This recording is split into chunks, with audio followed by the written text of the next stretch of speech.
한번 쭉 이제 중요한 부분만 짚어가면서 복습을 해보도록 하겠습니다. 자, 큐티란 이제는 이제 눈 감고도 알 수 있어야 돼요. 그죠? 큐티란 말씀과 기도로 하나님을 인격적으로 만나는 것. 그죠? 그러니까 어디 가서 이제 권사님들이 이제 뭐 장로님이든 권사님이든 집사님이든 누가 큐티 이러면 큐티가 뭐야 하면 이제는 눈 감고 말씀과 기도로 하나님을 인격적으로 만나는 거. 뭐 이렇게 안 하셔도 돼요. 이런 이제 모션 안 하셔도 말씀과 기도로 하나님을 인격적으로 만나는 게 큐티야 그러면 오, 어디서 배웠냐 깜짝 놀랄 거예요. 왜냐하면 큐티를 하시는 분들도 막상 큐티가 뭐야 이렇게 물어보면 그런 거 있어 이렇게 날마다 하나님 말씀을 이렇게 찾아서 묵상하고 막 이렇게 길게 설명하면 몰라요. 전혀 모르는 사람은. 그래서 저희 학생들한테도 제가 이렇게 그 학생들이 컴퓨터를 전공하는데도 예를 들어서 URL이 뭐야? 도메인 네임이 뭐야? 이렇게 물으면 애들이 말을 못해요. 그래서 야 그러면 너희 부모님이나 누가 동생이나 누가 형이 컴퓨터 하는 거 맞아? 누나가 컴퓨터 하는 거 맞아? 이러지 않겠냐. 가장 기본적인 거는 개념을 정확히 알고 출발하는 게 모든 우리가 배움의 시작이기 때문에 그렇습니다. 자, 그래서 이제 큐티는 이제 눈 감고도 이제는 아실 수 있고, 자, 그리고 큐티는 누가 해야 된다고 했죠? 구원받은 백성인 내가, 내가 해야 되는 거고요. 그 다음 큐티는 왜 필요한가? 우리가 큐티를 하는 목적은 성경적인 그리스도인의 삶을 살기 위해서. 자녀들도요, 부모님이 막 말만 많이 해서 이렇게 해라 저렇게 하지 말아라 하면 어때요? 이제 다 잔소리로 들어서 안 들어요. 근데 이제 부모가 삶으로 보여준 거는 당장은 자녀들이 몰라도 부모님이 돌아가시고 나서라도 언젠가는 삶으로 보여준 것만이 남기 때문에 우리가 세상 가운데서도 우리의 삶을 보여줘야만 이제 세상 사람들에게 조금씩 하나님의 그러한 그 복음이 들어가게 되기 때문에 우리가 큐티를 하는 거고요. 큐티는 그럼 왜 필요하냐? 첫째, 누가 원한다고요? 하나님이 원해요. 왜요? 하나님은 우리랑 만나고 싶어 하세요. 여러분들 자녀들이랑 전화하고 싶어 하시죠? 그러듯이 하나님도 오늘 얘가 잘 살란가? 오늘 얘가 어디에 유혹에 빠지지 않아야 될 텐데 이제 늘 하나님의 관심은 우리에게 있어요. 그러니까 여러분 각자 저에게 있기 때문에 우리 각자를 하나님은 만나길 원하세요. 그래서 원하시는 거지 하나님이 우리를 뭐 감시하기 위해서 원하는 게 아니고 우리와 함께 하시기 위해서 하나님이 원하시고, 두 번째는 그래서 하나님이 이제 원하는데 잘 못 따라하니까 누구를 보내셨어요? 예수님을 보내셔서 예수님이 그렇게 사는 삶을 또 모델로 보여주셨어요. 그 다음 또 세 번째는 예수님이 근데 영원히 계시지 않고 어떻게 하셨습니까? 우리의 죄 때문에 십자가에 돌아가시고 부활승천하셨어요. 그러니까 이제 예수님이 부활승천하셨기 때문에 주님이 육신적으로는 우리랑 같이 못 있으니까 성령을 부어주시고 성령을 통해서 우리가 이 땅에서 뭐 하도록? 늘 승리하도록.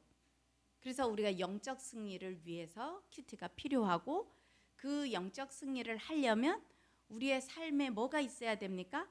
표지판이 있어야 돼요. 나침판이 있어야 돼요. 여러분이 여기서 부산을 가는데 길을 몰라요.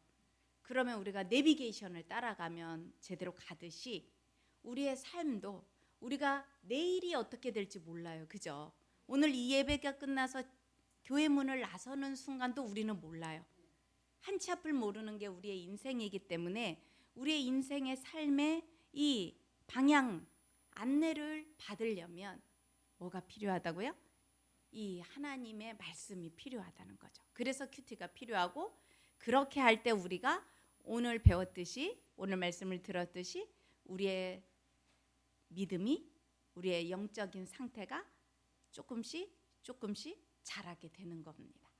그래서 큐티가 필요한데요. 자, 그러면 큐티하면 뭐가 달라지냐? 첫째, 누구랑 만나는 거예요? 큐티는 하나님을 만나기 때문에 하나님의 음성을 들을 수가 있어요. 하나님의 음성은 어디에 기록되어 있다 그랬습니까? 말씀에 기록되어 있어요. 그러니까 이 말씀을 봐야만 하나님의 음성을 들을 수 있어요. 근데 이제 그런 분들이 있어요. 말씀은 보지 않고 그냥 기도만 해서 하나님의 음성을 듣는다? 그거는 상당히 위험합니다. 왜냐하면 말씀에 기초하지 않고 듣는 거는 그게 하나님의 음성이 아닐 수도 있어요. 그러니까 하나님은 분명히 이 말씀을 창세기부터 요한계시록까지 기록하신 이유는 이제 허튼 데다가 쏠리지 말라고. 다른 음성에 귀 기울이지 말고 오로지 나의 음성은 다 어디에 기록됐으니, 하나님의 말씀에 기록됐으니 이 말씀을 잘 묵상하면 하나님의 음성을 들을 수 있다. 그 다음 두 번째는 음성만 듣는 게 아니고 뭐를 또 발견할 수 있냐면 하나님의 뜻을 발견할 수 있어요. 아버지의 뜻이 무엇인지. 그 자녀들이요, 사실은 이제 우리 하나님은 영적인 분이시잖아요. 그러니까 육적인 분이면 우리가 예를 들어 여기서 제가 권사님 눈빛만 봐도 알 수 있어요. 그죠? 권사님이 지금 피곤하신지 초롱초롱하신지 알 수 있는데, 하나님이 영적인 분이시니까 우리가 하나님의 뜻을 발견하는 게 눈빛을 볼 수가 없어요. 하나님의 눈빛을. 그죠? 그러니까 하나님의 뜻을 발견하는 방법은 오로지 어디? 이 말씀을 통해서 뜻을 발견할 수 있습니다. 그리고 하나님이 원하시는 길을 내가 원하는 길이 아니라 하나님이 원하시는 길을 걸어가는 데 필요한 뭐를? 지혜와 힘을 공급받을 수 있습니다. 우리는요, 육신의 정욕과 안목의 정욕과 이생의 자랑으로 우리는 늘 덮여 있어요. 그죠? 우리가 예수를 믿는다 하면서도 저도 이왕이면 편한 거, 이왕이면 쉬운 거, 이왕이면 좋은데 이런 데 가고 싶어하는 이 안목의 정욕이, 육신의 정욕이 늘 끊임없이 유혹해요. 그런데 하나님이 원하시는 길은 우리가 생각하는 좋고 넓은 길이 아니라 십자가의 길은 어떤 길이에요? 힘들고 좁은 길이에요. 근데 이제 거기를 가려면 내 힘으로 못 가요. 그죠? 그러니까 누가 주셔야만, 하나님이 힘을 주셔야만 할 수 있어요. 아까 보네포 목사님처럼 저 같으면 절대 못하죠. 보네포 목사님도 보네포 목사님 스스로의 힘만으로는 그 길을 못 가셨을 거예요. 누가 주셨기 때문에, 하나님이 주셨기 때문에. 예수님도 마찬가지고요. 그리고 이 말씀은 우리 영적인 거울하고 똑같아요. 제가 지난번도 얘기했지만 우리가 거울을 보면 내 얼굴에 뭐가 고춧가루가 묻었는지, 잡티가 묻었는지 이런 걸 볼 수 있듯이 말씀을 통해서만 내 죄를 볼 수 있어요. 그렇지 않고 저 같은 경우도 예를 들어서 저희 목사님이 저보고 당신은 모태신앙이 아니어가지고 이게 약해서 안 돼 뭐 막 이렇게 이제 뭔가를 지적하잖아요. 그러면 제가 이것도 못해 저것도 못해 다 못해 하는 게 모태신앙이라면서요. 이러면서 이제 제 죄라 그러니까 인정하기보다는, 왜냐면 그 말도 저희 목사님이 저한테 예전에 해주셨던 거예요. 원래 모태신앙이 이것도 못해 저것도 못해 다 못해 하는 게 모태신앙이라고 그랬기 때문에 이제 그런 것만 제 머릿속에 남아있는 거예요. 그러니까 이제 저보고 모태신앙이 아니어가지고 말이야, 당신은 이게 안 돼 뭐 이렇게 하면은 제가 다 못하는 게 모태신앙이라며요. 그래서 이제 제가 제 죄를 보기보다는 이제 반발, 내 변명을 대기가 바빠요. 근데 이제 말씀을 딱 보면 찔림이 있어요. 그렇죠? 그렇기 때문에 말씀이 참 위대한 것 같습니다. 그래서 말씀을 통해서 우리의 죄를 깨달아야만 우리가 뭐 할 수 있냐면 회개할 수가 있어요. 그리고 회개한 영혼만 하나님이 또 뭐를 주시죠? 죄사함의 용서도 주시고 새롭게 세워주셔요. 그래야 우리가 조금씩 가랑비에 옷 젖듯이 조금씩 변화가 될 수 있습니다. 예, 어느 날 갑자기 변화되면요, 이제 빨리 천국 가야 돼요. 그러니까 너무 급작스럽게 변화되는 것도 사실은 꼭 좋은 것 같지는 않습니다. 그렇죠? 예. 그래서 우리가 해가 동쪽에서 떠야 되는데 서쪽에서 뜨면 이제 그 사람은 이제 상당히 이제 부담이 되는 사람이에요. 네네. 자, 그래서 이제 큐티하는 우리 이제 방법과 순서를 이제 배웠는데요. 제일 처음은 뭐로 시작을 한다고요? 기도로. 이때의 기도는 하나님 말씀을 잘 깨닫게 해주세요. 그렇게 기도만 해주시고, 두 번째는 이제 말씀을 읽어야 돼요. 그죠? 읽는데 최소한 몇 번? 3번. 근데 뭐 저것도 너무 기계적으로 그렇게 하실 필요는 없어요. 한 번을 읽어도요, 어느 날은 영안이 열려가지고 땅 읽는데 그냥 마음에 콱콱 와닿을 때가 있어요. 그럴 때는 한 번 읽어도 됩니다. 그러니까 너무 아이고 3번 무조건 3번 이렇게 기계적으로 하실 필요는 없고요. 그 다음에 이렇게 읽으면서 잘 관찰을 하시는데, 그 관찰을 하면서 내게 와닿는 단어나 뜻이나 문장이 있으면 이제 형광펜이나 볼펜으로 이렇게 동그라미를 치시든 밑줄을 그으시면서 이제 그 깨달은 단어, 아, 오늘 하나님이 나에게 이 단어를 와닿게 한 이유가 무엇일까? 묵상을 해보는 거예요. 3번째로. 묵상을 할 때 2가지를 항상 묵상하라 그랬죠. 하나님이 어떤 분이신가? 그리고 내게 주시는 교훈이 무엇인가? 이제 그걸 묵상을 하시는 거예요. 그러니까 사실은 여러분이 설교 시간에, 예배 시간에 우리가 설교 말씀을 들을 때도 사실은 말씀 듣기 전에 교회에 미리 오시잖아요. 오시면 오늘 말씀을 주보에 있으니까 그 말씀을 먼저 한번 쭉 읽어보시는 거예요. 예배 전에, 예배 준비해서 읽어보시면서 내게 와닿는 단어나 그 문장을 이렇게 한번 쭉 형광펜으로 칠해보시고 이렇게 곰곰이 한번 묵상해보시고 관찰도 해보세요. 그렇게 해서 설교 말씀을 들은 거랑 그냥 아무 준비 없이 그냥 들은 거랑은 그날 예배에 부어주시는 하나님의 은혜가 다릅니다. 그래서 이제 우리가 이게 꼭 개인적으로 큐티 할 때만 저렇게 하는 게 아니고 모든 예배, 왜냐하면 큐티도 개인이 드리는 예배, 또 우리가 같이 드리는 거는 공적인 예배, 그죠? 그러니까 모든 예배는 이런 말씀을 읽고 묵상하고 적용하는 게 항상 기본이 돼 있어야 되는 거예요. 그러니까 이제 예배 시간에도 여러분들이 묵상을 하시고 목사님이 선포하시는 말씀을 들으시면 또 주시는 은혜가 남다르게 돼요. 예, 그래서 이제 읽은 말씀을 묵상할 때 하나님이 어떤 분이신지, 내게 주시는 교훈이 무엇인지 이런 것들을 이제 묵상을 하면서 이제 그 깨달은 거를 우리가 어때요? 적용거리로 삼는 거죠. 그러니까 예를 들면 우리가 금방 읽은 신명기 6장의 말씀에서도 거기에 보면 내 자녀에게 부지런히 가르치라고 그랬어요. 그러면 이제 이것만 보더라도 이제 내게 주시는 교훈이 깨달아지잖아요. 나는 우리 자녀에게 뭘 열심히 가르치고 있는가? 이제 자기 자신에게 질문을 해보는 거예요. 그러면 나는 뭐 우리 자녀에게 뭐 공부 열심히 해라, 뭐 지각하면 안 된다, 뭐 해라, 이런 거는 열심히, 운동 열심히 해라, 이런 거는 잘 부지런히 가르치는데 내가 하나님의 말씀, 내가 받은 은혜, 오늘 이 말씀 한번 묵상해봐라, 또는 내가 받은 은혜가 이렇다, 가르치는 거는, 영적인 거는 내가 얼마나 부지런히 가르치고 있는가, 그거에 대해서 한번 자신을 돌아보는 거죠. 그랬을 때 내가 너무 믿는다면서도 육적인 가르침은 부지런히 하는데 내가 영적인 가르침은 너무 소홀했구나. 그러니까 우리 자녀가 믿음 없는 거는 자녀의 잘못이 아니고 내 탓이구나. 그러니까 사실은요, 자녀가 잘못되는 것은 자녀의 잘못보다 누구예요? 다 부모로부터. 그러니까 저는 이제 제가 이제 학교에서도 학생들을 가르쳐 보면 세대가 많이 달라졌어요. 달라졌는데 이제 저희 때랑 비교해서 해버리면은 소통이 안 돼. 그 아이들을 어떻게 했냐면 이해해야 돼요.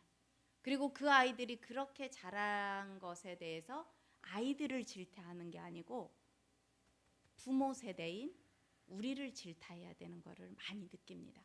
그래서 저도 사실은 이제 초창기에 이제 더 젊었을 때요, 이제 교수로 갔을 때는 그 학생들이 저랑 한 조카뻘 정도 되는 이제 나이 차이였어요.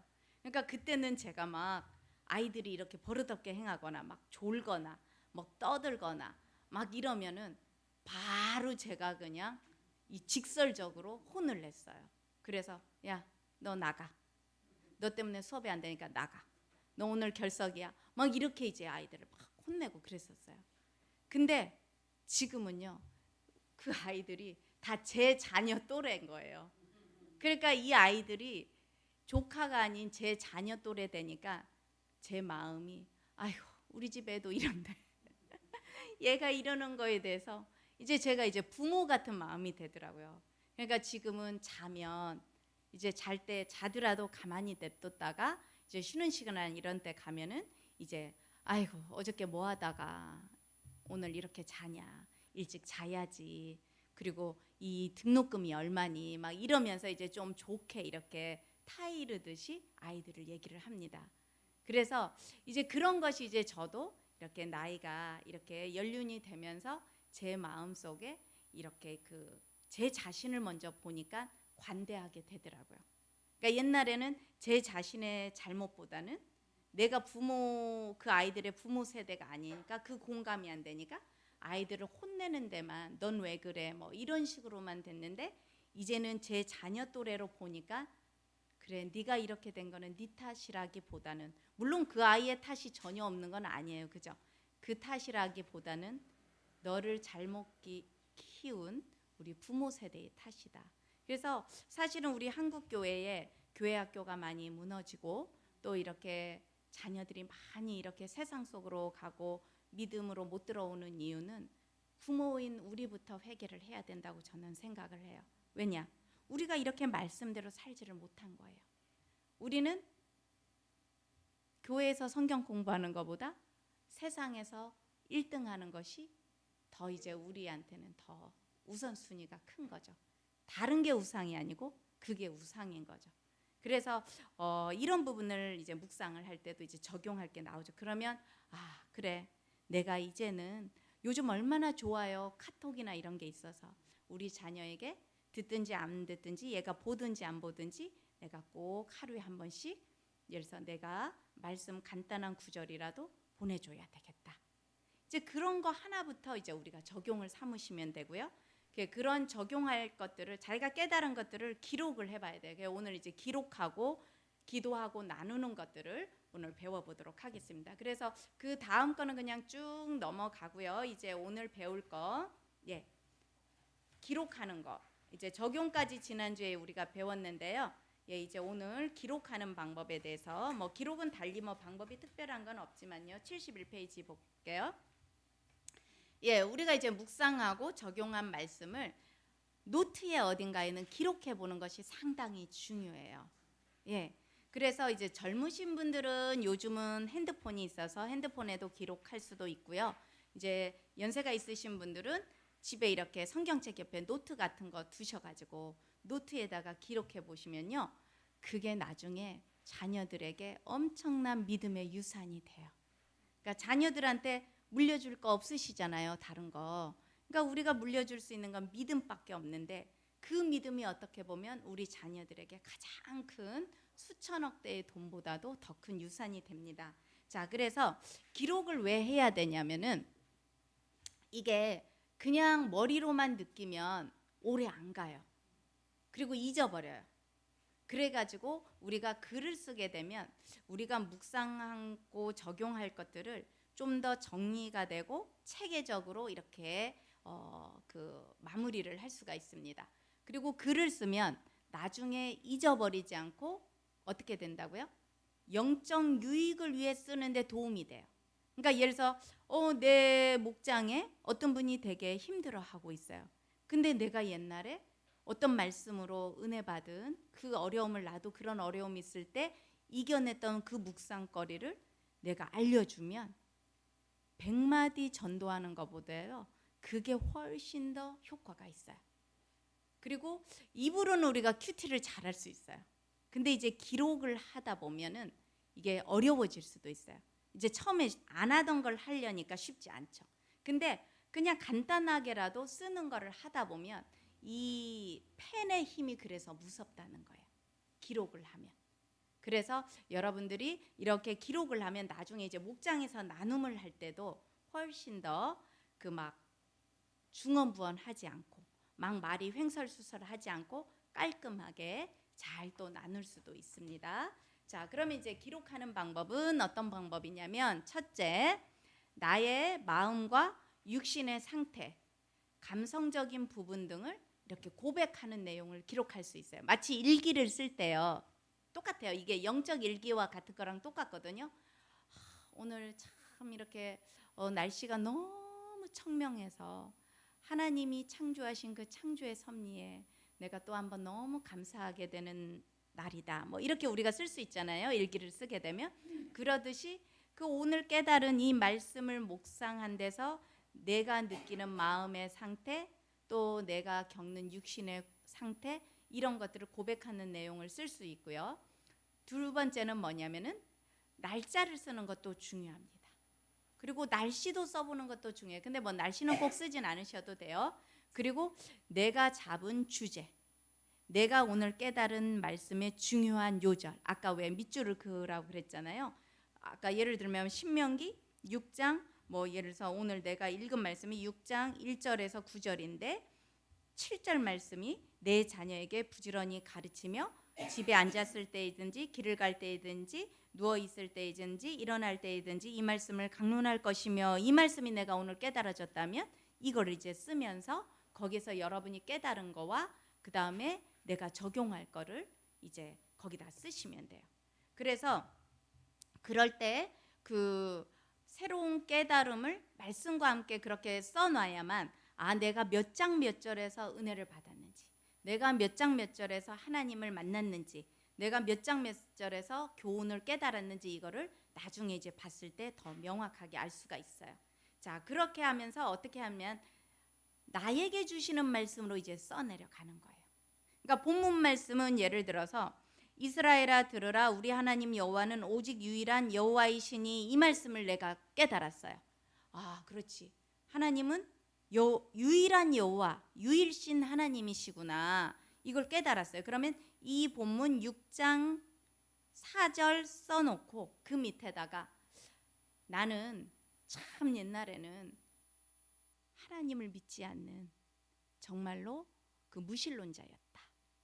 근데 내가 언제 어떠한 이유에 의해서 뭐 예수님을 만났다. 그러니까 예를 들면 제 간증을 제가 기록한 걸 쓰면요, 사실 저는 이제 불신 가정에서 태어났어요.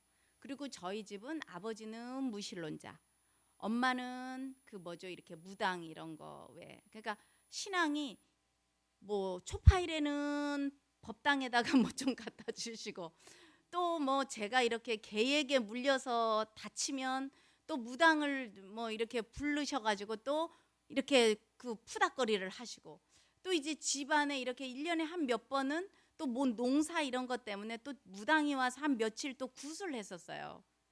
그리고 이제 그 명절이 되면 저희 집이 또 정미소를 했거든요.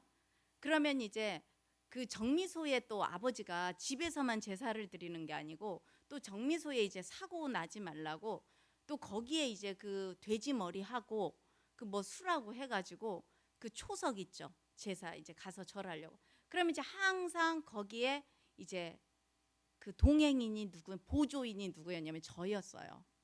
저를 데리고 가서 제가 이제 항상 아버지 옆에 이제 쫓아가서 이제 아버지 하는 거 다 봤죠.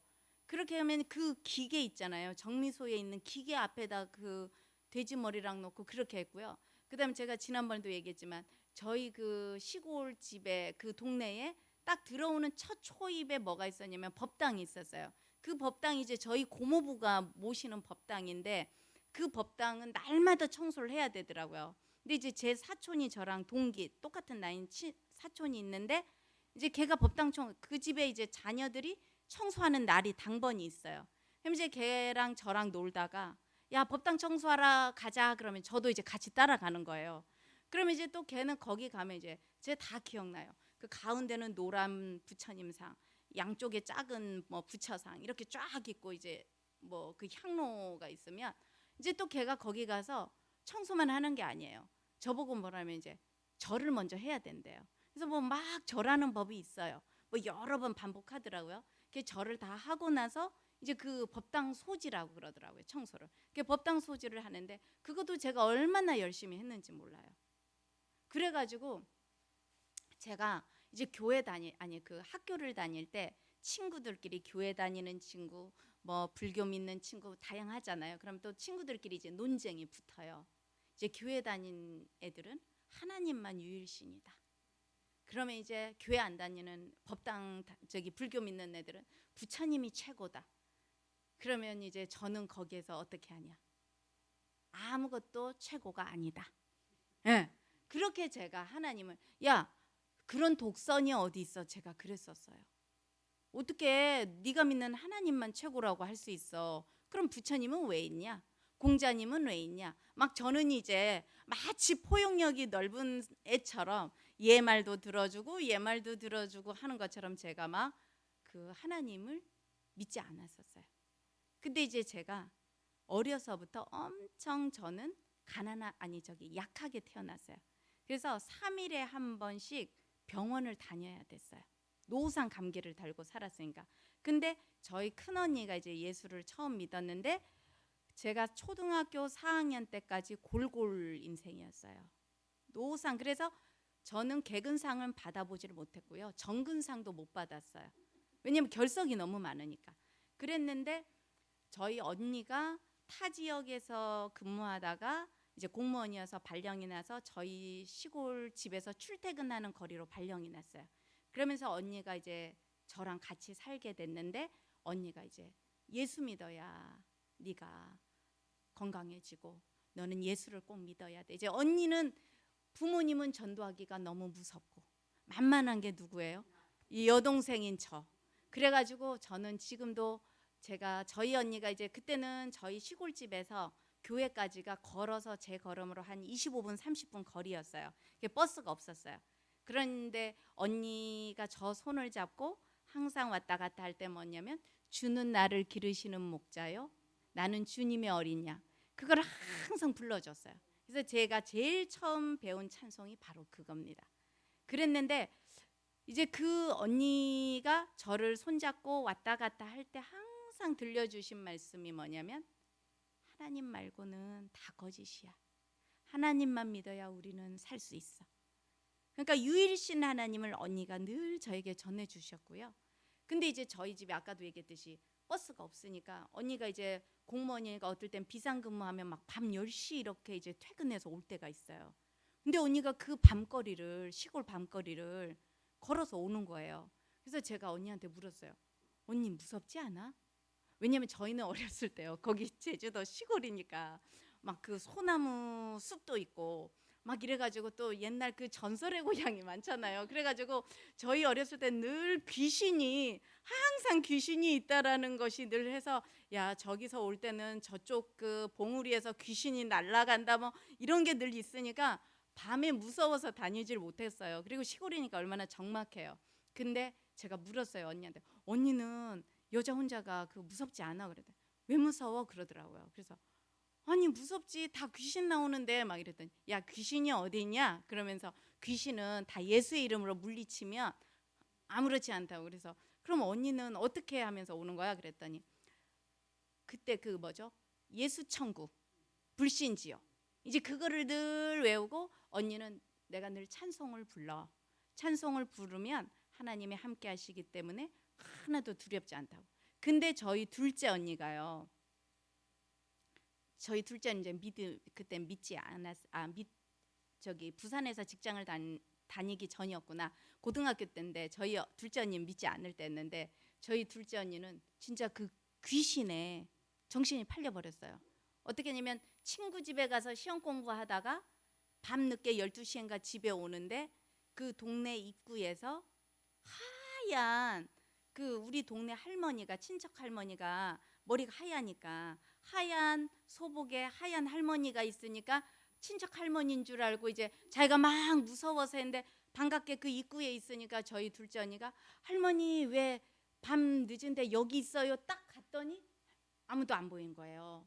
그래서 저희 언니가 이제 기절을 해버린 거예요. 둘째 언니가. 그래가지고 이제 또 그때도 우리 엄마가 이제 얘가 혼이 나가 돼가지고 또 무당 불러다가 이제 또 그렇게 했는데 그 둘째 언니도 저희 큰 언니 때문에 이제 저희 언니는 그런 걸 통해서 아 내가 예수를 믿어야 이렇게 믿음이 생기겠구나 해서 저희 큰 언니가 또 둘째 언니를 전도해서 저희 둘째 언니도 지금 열심히 이제 신앙생활을 하거든요. 저희 둘째 언니 이제 그런 체험이 있었고 하여튼 그래서 제가 그렇게 하나님을 유일신 하나님으로 믿기까지는 쉽지 않았어요. 예, 근데 이제 그런 거를 이제 제가 과거의 일들을 이렇게 기록을 할 수 있는 거죠. 그래서 근데 지금 보면 우리 주변에 종교다원주의가 많아요. 그래, 예수 믿어도 천국 가고 부처님 잘 믿어도 천국 가고, 뭐 마호메트를 믿어도 천국 가고. 그러니까 천국 가는 길은 하나만 있지 않아. 이 방법 저 방법 다 있어. 이렇게 하는 게 종교다원주의예요. 지금 그게 팽배해지고 있거든요. 그래서 저 일본은요, 제가 일본도 가서 한 2달을 살았었는데요. 일본은 가면요, 복음을 전하잖아요. 그럼 다 받아들여요. 오케이, 땡큐 막 이래요. 근데 가보면, 그 집에 가보면 자기들이 모시는 신사, 뭐 누구상 예수님 다 있어요. 그러니까 그들은 뭐냐면 기복적이에요. 나에게 복을 주는 신은 무조건 다 오케이예요. 다 받아들이는 거예요. 그런 것들이 이제 우리가 말씀과 벗어난 거죠. 그런 자기가 만난, 저 같으면 그 유일한 여호와를 만난 그 기억을 생각하면서 기록하면서, 아, 우리 자녀들이 이런 유일한 하나님을 온전히 믿도록 내가 오늘 꼭 이 말씀을, 나의 그 만났던, 내가 만난 유일신 하나님을 만나게 된 거를 오늘 자녀에게 들려줘야 되겠다. 그럼 그게 이제 적용거리가 돼요. 그럼 언제 들려줄 거냐? 오늘 저녁에 밥 먹을 때, 밥 먹고 나서 내가 들려줘야 되겠다. 뭐 어떤 시간을 이제 찾으시는 거죠. 그런 것이 이제 기록을 하시고, 그리고 이제 기도로 또 거기다가 쓰시는 거예요. 뭐라고? 하나님, 제가 정말로 이렇게 무지몽매하고 불신 가정에서 예수님을 부인하고 오히려 예수 믿는 자들에게 제가 오히려 무시하고 그들을 천대했던 사울과 같은 저였는데, 제가 오늘날 이렇게 불신 가정에서 출애굽시켜 주셔서 예수 믿고 예수 믿는 남편 만나고 예수 믿는 가정 이루게 된 거 너무나 감사드립니다. 근데 아직도 제 주변에는 예수 믿지 않는 형제도 있고 친구도 있습니다. 또 자녀들이 믿음이 약합니다. 이들이 꼭 유일하신 하나님을 믿을 수 있도록 하나님 도와주세요. 이제 그런 거를 이제 기도문을 글로 쓰셔도 좋습니다. 자, 이렇게 이제 기록을 하고요. 그러한 그 깨달은 말씀과 적용할 거, 그거를 가지고 이제 뭘 해야 돼요? 기도를 하시면 돼요. 그 쓴 거를 가지고. 그래서 기도를 할 때 어떻게 하냐? 첫째, 말씀과 기도로 하나님과 깊이 교제해야 돼요. 그러니까 우리가 기도할 때요, 오늘 내가 말씀을 신명기 6장 1절에서 9절 말씀을 이렇게 읽었죠. 묵상을 하고 거기에서 깨달은 말씀들이 있는데, 다 이걸 묵상했는데 기도할 때는 하나님, 우리 딸이 고3입니다. 이번에 꼭 수능 잘 보게 해주세요. 이렇게 하면 안 된다는 거예요. 그거는 나중에, 제일 처음 묵상하고 난 다음에 마무리 기도는 뭐냐? 오늘 내가 깨달은 말씀을, 하나님, 오늘 다시금 하나님이 유일하신 하나님을 미심을 상기시켜 주신 감사합니다. 하나님, 제가 이렇게 하나님을 떠나지 않고 여지껏 예수님을 잘 믿게 해주시니 감사합니다. 그런데 하나님, 저만 잘 믿고 제 자녀들에게는 이 영적인 가르침을 게을리한 것을 회개합니다. 주님, 용서해 주시고 오늘 이 말씀을 통해서 저로 하여금 다시 자녀들을 영적으로 가르쳐야 하는 부모의 역할을 깨닫게 해주시니 감사합니다. 그러니 제가 이 깨달음을 가지고 이제는 날마다 카톡에 우리 자녀들에게 그날의 말씀 묵상할 것을 제가 실어 나르는 영적인 부모의 역할을 감당하겠습니다. 하나님, 저는 오늘 이렇게 깨달아도 내일 넘어질 수 있는 연약한 존재이오니 하나님, 저를 도와주세요. 제가 이 적용에 실패하지 않고 잘 이 적용을 계속 지속할 수 있도록 도와주세요. 이제 이렇게 기도를 하시면 돼요. 그러고 나서 더 기도 시간이 필요하면 나라와 민족을 위해서, 교회를 위해서, 지체들을 위해서, 뭐 자녀의 앞길을 위해서 기타 등등의 기도를 더 하시면 돼요. 근데 그래서 묵상은 잘 해놓고 마무리 기도는 하나님, 오늘 우리 딸 시험 봅니다. 꼭 시험 틀리지 않고 잘 보게 해주세요. 이제 이런 기도하면은 이제 그거는 하나님 보시기에 아직도 어린아이와 같이 젖달라 하는 그런 기도의 수준에 머무르게 되는 거거든요. 예, 그래서 큐티를 배우셨으면 이제 그런 기도로 나아가시면 되겠습니다. 그 다음에 이제 우리가 이렇게 해서 이제 삶에서 살아보는 거예요. 살아보면 말씀대로 사라지기도 하고 못 살 때도 많죠. 그러나 이제 그걸 가지고 우리가 이렇게 일주일에 한번 이제 목장에 오후에 만날 거잖아요. 만나면 목장에서 이제 자기가 깨달은 말씀과 자기가 그걸 어떻게 삶에서 적용했는지, 실패했는지, 성공했는지 나누는 시간이 필요해요. 나누면서 뭘 하냐면 위로를 받고 또 힘을 얻게 되거든요. 자, 그러면 나눔이란 뭐냐? 큐티를 하는 가운데 하나님께서 내게 뭐라 말씀하셨고 그 말씀으로 인해서 나는 이렇게 깨달았고 이렇게 결단했고 이렇게 삶을 살아봤다. 그랬더니 내가 이렇게 변했고 또는 남편이 이렇게 변했고 내 자녀가 이렇게 변했다. 이런 고백들을 이렇게 나누시는 거예요. 그래서 나눔의 형태는 크게 단계가 1단계는 일단 큐티하는 마음으로 하루를 사는 게 1단계 나눔이에요. 그러니까 다른 사람하고 나누는 게 아니고 자기가 하나님과 이제 나눔으로 사는 거예요. 어떤 거냐? 아까 묵상한 걸 가지고 계속 손목에도 메고 이마에도 표를 삼고 문설주에도 삼고 계속 아침에 출근할 때든지 직장에 있을 때든지 그날 말씀을 계속 곱씹고 계속 곱씹는 거예요. 여러분들께서 좋아하시는 게 있으면 어떻게 되죠? 머릿속에 계속 그게 떠나지 않죠. 예를 들어서 5월 14일에 은혜로의 날 어디 이제 우리가 야외로 갈 거다. 막 소풍에 꿈에 부풀어 있으면 막 그날을 사모하잖아요. 그렇죠? 그러듯이 우리가 마음속에 좋아하는 거는요. 떠나지를 않더라고요. 근데 희한하게 하나님의 말씀은 저도 아직 잘 좋아하지 않나 봐요. 이게 계속 하루 종일 머물러야 되는데 그러지 않고 막 제가 다른 일에 더 마음을 뺏기고 이럴 때가 있어요. 근데요, 진짜 여러분들이 집에 가셔서 자녀들한테 특히 게임 좋아하는 자녀들한테 한번 물어보세요. 너 하루 종일 머릿속에서 제일 오래 남아있는 게 뭐야? 이러면 아마 게임일 거예요.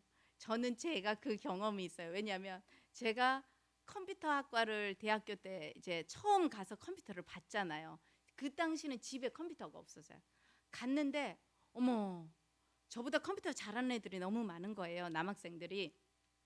근데 걔들은 프로그래밍만 잘하는 게 아니라 이 게임을 잘하는 거예요. 딱 보니까 그 당시에는 어떤 게임이 있었냐면 테트리스 게임이 있었어요. 이렇게 블럭 깨는 건데 어머, 테트리스 게임을 배웠는데 어머, 제가 너무 신기한 거예요. 이야, 너무 재밌어요. 그래가지고 제가 그 게임에 퐁 빠져가지고요. 그냥 쉬는 시간 이렇게 학교에서도 수업 끝나도 집에 안 가는 거예요. 집에 가면 컴퓨터가 없으니까. 그래가지고 이제 막 게임을 애들끼리 이제 막 내기하고 해서 게임을 했는데 얼마나 제가 그 테트리스를 좋아했으면 밤에 이렇게 누웠는데요. 눈을 잠자려고 누웠는데 머릿속에서 테트리스 블럭이 주르륵 내려오는 것이 계속. 그래서 야, 사람이 이렇구나. 이게 똑같은 거예요. 우리가 영적인 것도 하나님을 내가 너무 사랑하고 하나님의 말씀을 너무 사모하고 이 말씀이 너무나 꿀보다도 달면 사라질래야 사라질 수 없는데 아까도 얘기했듯이 우리가 육신의 정욕, 이생의 자랑, 안목의 정욕으로 있다 보니까 이 보이지 않는 하나님의 말씀, 보이지 않는 하나님 그리고 딱딱한 하나님의 말씀 이것보다는 우리의 눈을 반짝반짝하게 하는 드라마, 스포츠, 게임, 그죠? 음악 이런 게 이제 우리의 마음을 더 빼앗을 때가 많죠. 근데 이 또한 우리가 뭐냐면 훈련이 필요해요. 자꾸 이제 우리가 노력해야지 우리가 가만히 있는다고 하나님이 우리의 마음을 그렇게 해주시진 않거든요. 그래서 1단계는 큐티하는 마음으로 하루를 계속 묵상해 보세요. 그래서 새벽 말씀 가지고 낮에도 묵상해보고 저녁에도 묵상해보고 그렇게 살아보시고요. 그 다음 2번째 단계는 뭐냐면 이 말씀을 내가 머리로 깨닫고 가슴으로 은혜 받은 데서 머무르면 안 되고 내 삶 속에서 손발로 삶에 적용을 해보셔야 되는 거예요. 은혜만 받으면 여기까지만 머물러 있게 되는 겁니다. 그렇게 해서 이제 변화된 삶을 살아보시고 3번째 단계는 뭐냐면 목장에서 나눠보시는 거예요. 지체들과. 그래서 내가 정말로 어떻게 수십 년 예수를 믿었는데도 오늘 이 말씀에 이런 말씀이 있는 걸 내가 미처 몰랐네. 내가 이걸 깨달았어. 막 그런 깨달음만 갖고 나눠도 좋아요. 내가 너무 좋아서 믿지 않는 우리 동생에게 내가 당장 전화해서 너 빨리 예수 믿어라. 너 언제 우리가 이 세상 떠날지 모른다. 내가 그래서 너무나 그날이 도적같이 온다는 것을 내가 너무나 태연하게 100세까지 살 줄 알았는데 그게 아니라는 걸 깨달았다. 막 그러면서 내가 전화를 했다. 막 이런 것들이 이제 나누면서 같이 은혜를 받게 되는 거고요. 그리고 마지막 단계는 뭐냐면 그것도 나누면은 나눠서 좋은 거로 끝나면 안 돼요. 그게 그 다음은 어디로? 사역으로, 즉 우리의 사명으로 이어져야 되는 겁니다. 그래서 나눔의 단계가 4단계가 있어요. 자, 그래서 이 나눔은 그럼 왜 필요한가? 왜 우리가 꼭 나눠야 될까요? 나 혼자 그냥 이렇게 은혜 받고 나 혼자 변화된 삶을 살면 되지 않을까요? 이럴 수 있잖아요. 근데 나누면 우리가 기쁨을 나누면 어떻게 되죠? 배가 되죠. 슬픔은 나누면 반으로 줄어듭니다. 은혜도 말씀도 나누면 배가 돼요. 뭐냐면 말씀을 나누면 믿음이 연약한 지체를 살리는 역할을 할 수 있어요. 그래서 이 소그룹 목장 예배로 그 커진 교회들이 있어요. 대표적인 교회가 이제 우리들 교회인데 그 우리들 교회는요. 제일 처음이 뭐냐면 그 목사님 가정에서 20가정이 모여서 그 안에서 나눴어요. 그리고 그 목사님은요. 집 바깥을 못 나가가지고 처음에 누구를 했냐면 미용실 있죠. 미용실 원장 한 분에게 복음을 나눴어요. 말씀을 나누고 그리고 재수생 모임에서 재수생들이 사실은 공부하기에 바쁘잖아요. 그리고 강남이었어요. 근데 그 재수생 모임을 집에서 했어요. 근데 그 아이들이 거기서 말씀의 은혜를 받고 말씀을 나누면서 힘을 얻고 그 아이들이 변화되고 그 아이들이 그 다음 또 나가서 계속 이게 이제 번식해가지고 그 교회가 그래서 거기는 목장 예배를 가면 제가 이제 가봤는데 거기는 목장 예배를 처음에 이제 휘문고에서 이렇게 예배를 드리니까 그 주일날 이렇게 우리처럼 교회 건물이 아니다 보니까 거기는 목장 예배를 평일에 드려요.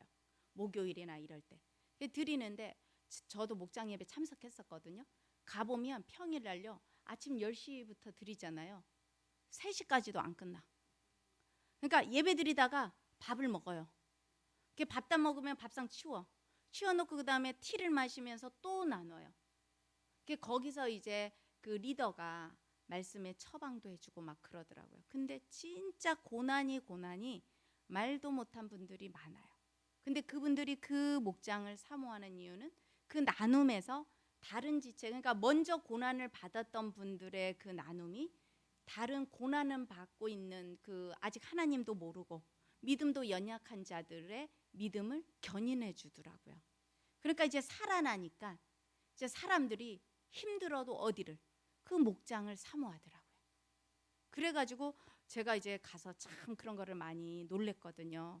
그래서 우리의 고난은 고난도 아니더라고요. 진짜 어디 명함도 못 내밀 정도인데 그래서 자녀 고난, 남편 고난, 뭐 시부모 고난, 뭐 부인 고난, 형제 고난 뭐 어마어마한데 그 교회가 그렇게 부흥하고 성장할 수 있었던 거는 그 목장에서 자기의 고난을 솔직하게 내놓고 그 고난으로 변화된 삶들을 계속 살아내니까 지체들을 살리는 거예요. 그러니까 우리가 교회가 있는 이유는 뭐겠습니까? 죽어가는 영혼들을 살리는 거잖아요. 그래서 우리가 이 목장에서 이렇게 나눔을 하는 거는 나 혼자 예수 믿고 천국 갈 거면은 나눔 없어도 되겠죠. 근데 누군가의 영혼을 살려야 되기 때문에 다른 지체들을 같이 세우고 또 우리가 또 연합해서 또 다른 지체를 세워서 이렇게 이제 하나님의 교회로서 건강하게 나아가기 위해서 우리가 이런 큐티 나눔이 필요한 겁니다. 근데 이제 시대가 요즘 워낙 1인 가구가 많아지고 이 코로나로 인해서 이 젊은 세대들이 같이 하는 거를 싫어해요. 예.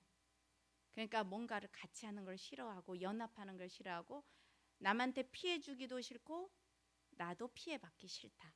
이제 이런 게 이제 개인주의 이게 이제 너무 만연해져서 어려운데 어려워도 믿음의 공동체인 교회는 하나님의 말씀대로 진짜 모이기를 힘쓰고 떡을 떼고 말씀의 교제를 나눌 때 우리가 이 교회로서의 사명을 감당하게 될 줄로 믿습니다. 자, 그래서 큐티를 나누는 그 순서를 할게요. 자, 순서는 첫 번째 뭐냐면은 이건 이제 목장 예배예요. 우리 소그룹 예배인데 이제 다음 주부터 이제 실전을 할 텐데요. 제일 처음 같이 이제 찬양으로 시작을 합니다. 우리가 이 목장 예배 시작할 때 찬양하듯이 찬양을 통해서 우리가 이렇게 마음의 문을 열게 되고요. 그다음 두 번째는 이제 누가 그 모임 예배의 대표 기도를 하시는 거예요. 그 목장에 대한 대표 기도를 하시고요. 그래서 그때는 하나님이 이 모임 가운데 함께 해주시고 우리의 말씀을 나눌 때에 은혜 달라고 그렇게 이제 기도를 하시고, 세 번째는 뭐냐면 한 사람이 대표로 성경을 읽거나 아니면 서로가 같이 교독을 하면서 그 목장 인원들이 그 멤버들이 같이 그날 나눌 말씀을 읽게 됩니다. 그리고 네 번째는 이제 잠깐 각자에게 시간을 줘서 묵상을 하도록 할 수도 있고요. 또는 집에서 개인이 묵상해 온 경우는 그냥 읽고 넘어갈 수도 있고요. 우리 같은 경우는 교회에서 그날 주일 들은 말씀 가지고 나누게 되면은 이 묵상하는 시간은 이렇게 생략할 수도 있습니다. 그리고 바로 다섯 번째 이제 나눔으로 들어가는 거예요. 그래서 각자 깨닫고 그 다음에 내가 지난주에 깨달은 말씀을 내가 삶에 어떻게 적용했는지 그걸 먼저 나누고, 그리고 난 다음엔 이번 주에 들은 말씀 가지고 내가 오늘 예배 시간에 뭘 깨달았는지, 어떤 하나님을 만나게 됐는지 그런 것들을 나누고, 나 그래서 앞으로 한 주를 어떻게 살아보고 싶습니다. 이제 그 적용을 또 나누고, 그러니까 지난주 거 나누고 이번 주 거 나누고 그렇게 나누시면 돼요. 그걸 이제 한 사람씩 돌아가면서 나누시면 되고, 그렇게 다 나눈 다음에 마지막으로 마무리 기도를 하는 거예요. 그 마무리 기도는 뭐냐면 아까도 얘기했듯이 우리가 이제 적용할 거 그걸 가지고 붙들고 이제 잘 우리가 적용할 수 있도록 도와달라고 기도해 주시고, 또 구성원들 중에 특별히 아프신 분이거나 기도 제목이 있으시면 또 그걸 놓고 같이 서로 중보 기도를 하시고, 그리고 이제 일곱 번째 마무리하면서 이제 서로가 교제를 이렇게 마무리 교제로 나누시면 돼요. 자, 그래서 어떻게 나눌 것인가? 첫 번째, 지난주 적용한 것을 먼저 나누셔야 돼요. 그래서 근데 그 적용한 것을 나눌 때 말씀과 상관없는 적용은 나누실 필요가 없어요. 지난주 내가 이렇게 적용하려고 했는데 그 말씀이 이러이런 말씀이었습니다 해서 한 주간에 있었던 일을 말씀과 연관지어서 나누시고요. 그리고 일주일 동안 지내면서 하나님이 나에게 어떻게 역사하셨는가를 나누시고, 그리고 가급적이면 어떻게 나누라? 두리뭉실하게 하는 게 아니라 구체적으로 하나님이 들려주셨어 이렇게 하면 이제 두리뭉실해요. 내가 이렇게 기도를 하는데 이러이런 기도를 하는데 하나님이 나에게 지혜를 줘서 우리 동생에게 전화를 해야 되겠다, 위로의 전화를 해야 되겠다라는 그 마음의 감동을 주셔서 내가 이렇게 전화했더니 동생이 참 많이 힘들어하고 있었다. 그래서 내가 이렇게 말씀을 전해주게 됐다. 이렇게 구체적으로 나누셔야 되고요. 그리고 중요한 거는 뭐냐? 자기가 성공한 것만 나누는 게 아니라 실패한 것도 나누셔야 돼요. 내가 이렇게 은혜 받고 내가 정말로 열심히 이번 주는 내가 화 안 내고 살아보려고 했는데 수요일 날 내가 시장에 갔다가 딱 그냥 콩나물 사다가 그냥 주인하고 그냥 실갱이 하다가 그냥 화를 벌컥 내버렸네. 뭐 이런 이제 작은 사소한 것까지도 실패한 것도 나누시면 그게 오히려요 사실은요 잘한 것보다 못한 거를 나눴을 때 그 믿음이 연약한 지체들은 속으로 그래요. 나도 그러는데 이제 그런 그 공감대가 잘 형성이 돼요.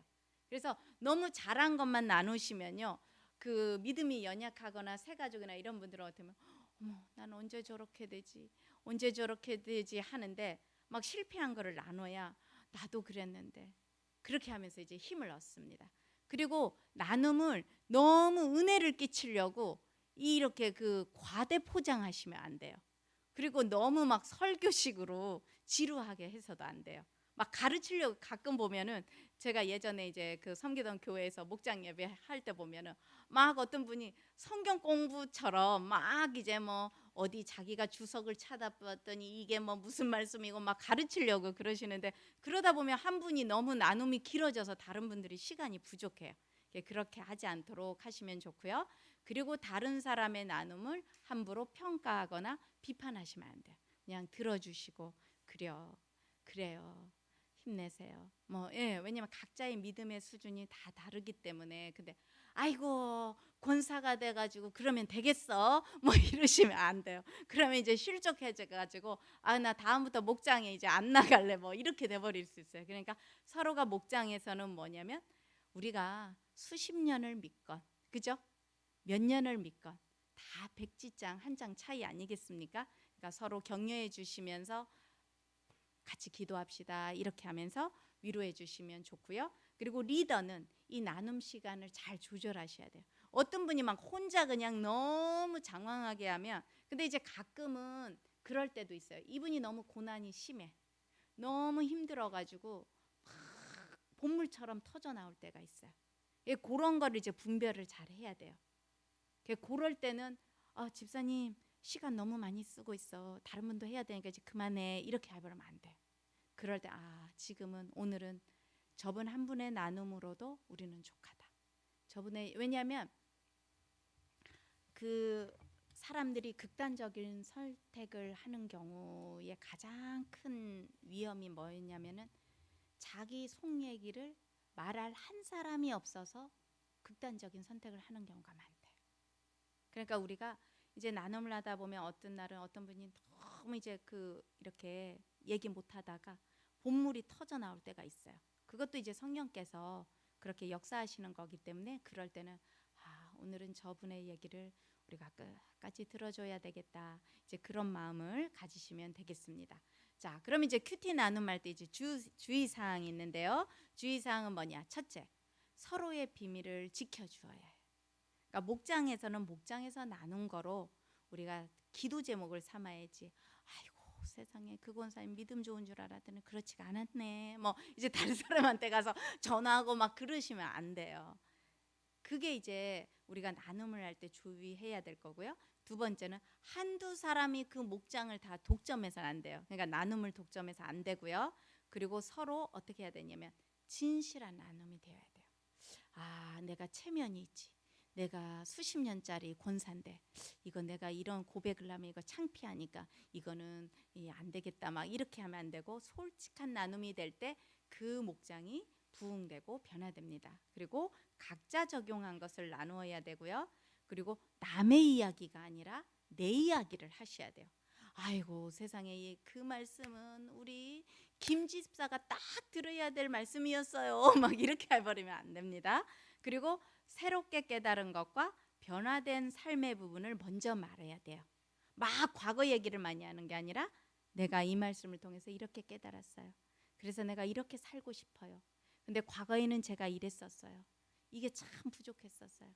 그러니까 여기 목원분들이 도와주세요, 기도해 주세요 막 이렇게 하면서 깨달은 거와 변화된 부분을 먼저, 변화할 거를 먼저 말해야 하는 게 좋고요. 그리고 진실하고 거룩한 자. 왜냐하면 그 나눔도 우리가 믿는 사람 두세 사람이 모인 곳에 누가 함께 한다 했습니까? 주님이 함께 하신다 했기 때문에 그렇습니다. 자, 그래서 큐티 나눔 시에 이제 그런 질문들을 이제 그 리더가 사실은 오늘 성경 구절을 읽어보셨습니까? 성경 말씀을 요약해 보셨습니까? 말씀 중에 어떤 말씀이 와닿던가요? 오늘 말씀에서 무엇을 느끼셨습니까? 말씀에 여러분의 내면을 비춰보세요. 삶을 비춰보세요. 어떻게 행하기를 원하십니까? 하나님이 주신 말씀이라고 확신하십니까? 이제 이런 질문들은 리더가 해요. 그러니까 이거는 이제 나중에 이제 목장 리더가 하기 때문에 여러분들은 그거는 크게 걱정 안 하셔도 되겠습니다. 자, 오늘은 이제 여기까지 해서 우리가 이제 이 큐티에 대한 그 이론 부분은 이렇게 이제 마무리를 하고요. 이제 다음 주부터는 저희가 이렇게 몇 분씩 이렇게 그룹으로 해서 실제 또는 전체를 가지고 이제 우리가 어느 본문 만약 다음 주일 말씀 있으면 그 말씀 가지고 실제 이제 이 순서대로 이제 해볼 겁니다. 그래서 이제 이게 익숙해지면 그룹별로 나누기도 하고 그렇게 해서 이제 지하 리모델링이 다 될 때까지는 이제 우리가 요 본당에서 이렇게 나누는 시간을 갖도록 하겠습니다. 예, 기도하고 마치겠습니다. 하나님 아버지 감사합니다. 이 부족한 죄인이 오늘 또 이렇게 부족하지만 큐티하는 방법에 대해서 또 나누었습니다. 하나님, 정말로 우리가 하나님을 온전히 알기를 원하면 하나님의 아들이 우리 주 예수 그리스도이심을 믿는 것과 아는 일에 모두가 협력하고 우리가 끊임없이 주님이 우리를 부르시는 그날까지 우리가 구원의 길을, 구원의 완성을 위해서 끊임없이 성장하고 성숙할 수 있도록 하나님이 큐티를 통해서 또한 우리 교회 소그룹 목장 예배를 통해서 우리가 날마다 변화될 수 있도록 날마다 성장할 수 있도록 은혜 내려 주옵소서. 예수님 이름으로 감사하며 기도올리옵나이다. 아멘.